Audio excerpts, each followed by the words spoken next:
You got your real estate license? I do not. No, we manage, my dad has commercial properties, so I help him with management of that. Okay. I dabble in a lot of things. This is, this is probably my primary income as far as that goes. Okay, I got you. And how long did you say that you've had this here? We moved here in June of last year, I believe it was. So June here at wholesale? Yes. Okay. And your internet provider?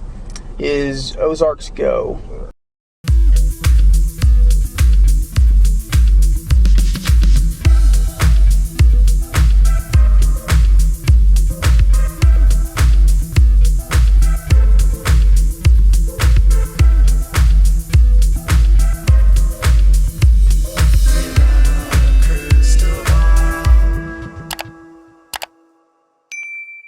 Hey everyone, it's Katie from Without a Crystal Ball. Welcome back to my channel. I hope you're having a wonderful day. It's Wednesday, January 26th. We are actually a month and a half out from when Josh Duggar received the big guilty, and we are now finally starting to get some of the evidence in from the trial, which gives us a better understanding of what the jury actually saw when they were making their decision and when they were hearing about this case in court.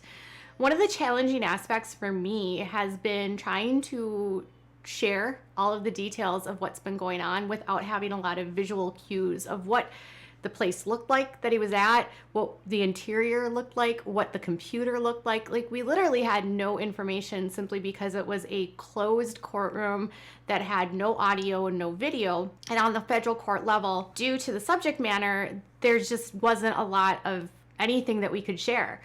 I went to the bond hearing and I was able to see some of the evidence on the screen, but again, we couldn't share that with you. And so today we're going to be able to show you some of the photographs from what his office looked like.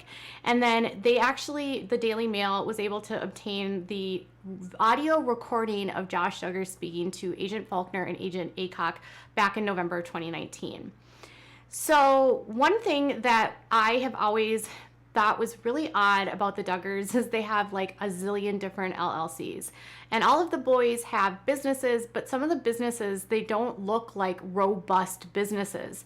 And one thing that really caught me off guard when I was looking at these photos is just how run down Josh Duggar's car lot was, and just how it didn't look like the kind of place that anyone would want to go to buy a car. Like, if I'm gonna go buy a used car and I walked into what his office looked like, I would just be so, it was like a box. So the images that were released, which the Daily Mail put out yesterday and today, basically show the images that we've seen of that tiny sort of like toll booth, right? That looks like he's a toll booth taker, which has the phone number and, car lot opened, and it has car lot as one word. That's that ATI homeschool education. And then there's a second building that was like sort of right next to it that had a deck on it. And so his office was actually in the small, like 8x10 little room where he crammed in a whole lot of stuff. And I was actually shocked at just how basic and rundown it looked and dirty. So the car lot itself he had this tiny little trailer that he was using as a office for the lot. And the lot was on like a gravel pavement. It was like gravel with that grade that they put down for gravel. That's like what the cars are on. And the cars they look like they're 20 years old. Some of them look like they don't even run. I was shocked at the overall, like, people online would talk about this car lot and just how it just didn't seem like the cars were moving there, and it didn't really seem like he was getting a lot of business there. So I was just sort of shocked when I saw this. And then the cars themselves are not the greatest, but then the interior of the office, I was just like, this is really weird. So when I looked at the photographs, a few things I noticed right away is there was the infamous router, which was actually right up next to a window. And then I also noticed that he had multiple webcams on his, that were sitting there on the windows. And those could have also been security cams. but there was just like literally cords everywhere, all over. There was a cord going across the wall, like across the air, literally like a cord just going right across the air. There is clothes sitting out on a chair. There's an empty cup. There's cans.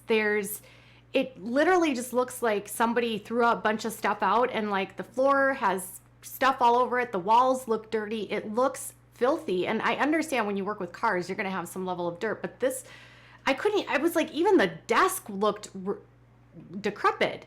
I'm like trying to imagine how the Duggars have all this money and this is the kind of establishment that they're running. But that infamous router was there.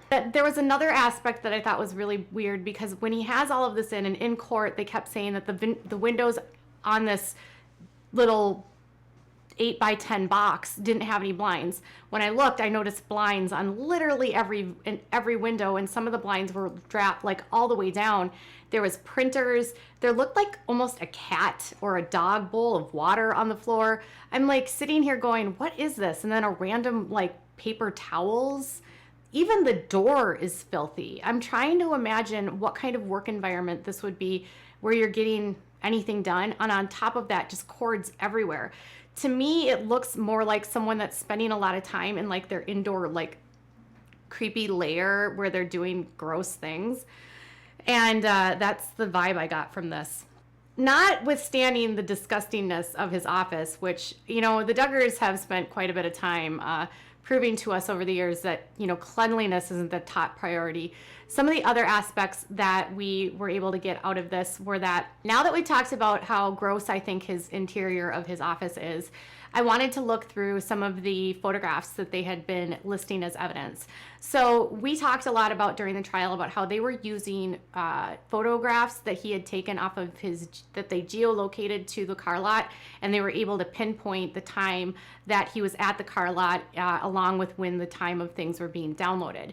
So one of the pieces of evidence that they felt was sort of almost like the smoking gun was this photograph of a reflection in the mirror. And when you see the photograph for the very first time, it actually took me a minute, and how you see the silhouette, it took me a minute to figure out where Josh was. But then once I saw it, I literally couldn't unsee it. So this was actually taken, he took this photo on May 14th at 4:20 p.m. according to the geotags.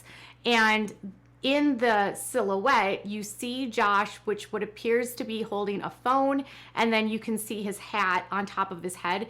It's a black silhouette, so you can't see his face, but it's pretty clear that you can see on the hat a logo which says Wholesale Motor Cars if you look hard enough. So this was done on 4:20 p.m., which also on the 14th, which coincided within, I think, minutes of him downloading content on the Partition Side of his computer. But then what's ironic here, or maybe not so ironic, is that only a couple hours later he's at Lowe's and he is smiling for a selfie with his wife, Anna. Now, they've put a green photograph over Anna's face, but that is Anna with him. They even said in court that it was Anna. So you can see the logo on his hat sort of coincides with that hat logo that you could faintly make out in that picture. And the hat itself and the silhouette and the head and the squareness of his head, really, it was like, okay, yes, that's Josh in the computer screen. And I mean, he was the only one working that day. And then hours later, he's in the same hat. He's with Anna and he's smiling. I mean, who takes a selfie at Lowe's? That is so weird. Anyways, it was 8:30 when he was at Lowe's when he took that selfie with Anna. Other aspects here are like, he really does take a lot of selfies, you guys. I was like kind of stunned here, but they were able to also, one of the other smoking guns that they were able to use was that the partition that Josh used, they had claimed, Justin Gelfand tried to argue in court that this partition was not actually, it was like, why would he have had this on it? It was remote accessed. Josh didn't even know it was there. Anyone could have had access to this. Maybe the mysterious thumb drive did it. Maybe it was the router that I showed you. Well, there's actually a receipt of a sales agreement that Josh actually sent and put in on the Partition Side, probably accidentally on the in June, only about a month after he was downloading this stuff. And how they were able to correspond this, which is actually absolutely amazing, is on June 22nd of 2019, they find photographs, selfies of Josh, like sitting outside with his face all crinkled up, with the geolocation at his car lot. Obviously, you can see behind him it says 4:51 on the actual like time, like the digital clock that's on the wall in the window, and then the geotag says that it was at 4:47, mere minutes. So, and on the same date. He had a second photo the exact same time. This one he has like sweat coming down him. But for some reason, he's taking these selfies of himself. Not sure why these would be memorable moments. It almost looks like at the time he was working on like cleaning out cars. But on the exact same date, they claimed that there was a receipt that was found on his partition side. So the partition side was not where he did work. There was an HP side, and then there was a side of the computer that was specifically where it's the only place they found the content. And they found this receipt, or a sales receipt, which was a non-refundable payment received. And it was for a car, a 2004 Toyota 4Runner. The sales agent was listed as Josh. The agreement date was on June 22nd of 2019. And it was literally found in the partition.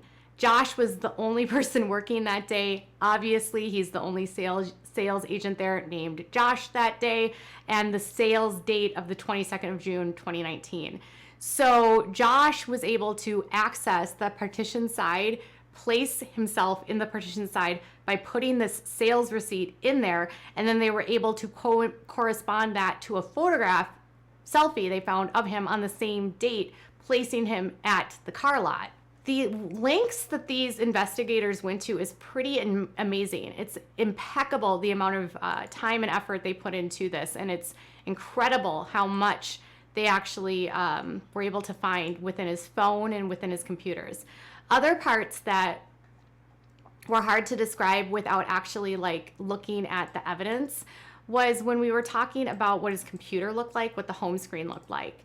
So it was pretty different when you actually see the evidence photos. The desktop was an HP desktop computer, and on the computer's home screen for the HP side where he did all of his work was an screensaver of a photograph of Josh at a park with his Anna. This is before Anna had Mariella, and Mason is her baby at this point. So it's he and the 5 kids at a park with Anna, and this photograph was actually posted on their Instagram. So that's the home wallpaper on the HP side. But then when you go to the partition side, it actually shows you that you have to log in totally separately, and it shows you the login page, which has the Dell 1 username, the password, which was Intel 1988.